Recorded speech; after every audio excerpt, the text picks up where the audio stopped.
Terrorism Law at Terrorism Financing, Prevention and Suppression Act.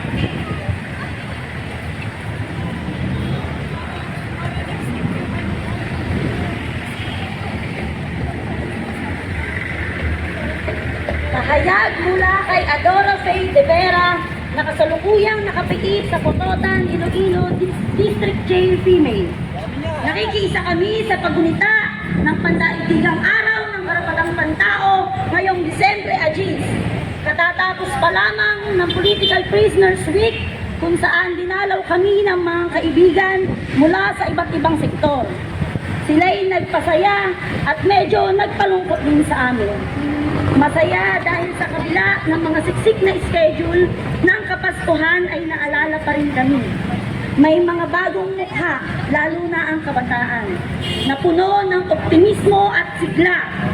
Ibinahagi nila sa amin ang ilan sa kanilang mga kinakaabalahan at mga balita mula sa totoong mundo sa labas. Medyo malungkot din dahil sa pag-alis nila ay lalo naming naalala kung gaano namin hinanap-hanap ang aming mga pamilya, kaibigan at komunidad ng kilusan sa panlipunang pagbabago. Dahil sa pagtalikod sa mga pangangailangan ng mga mamamayan, ang pagtanggol sa interes ng mapagsamantala at sa sarili nitong korupsyon at kasakiman, ang Estado mismo ay nagpapalago ng pagtutol. Pero kung sino man ang tumututol, ay agad namang binibigwasan ng mga armadong kutusan ito.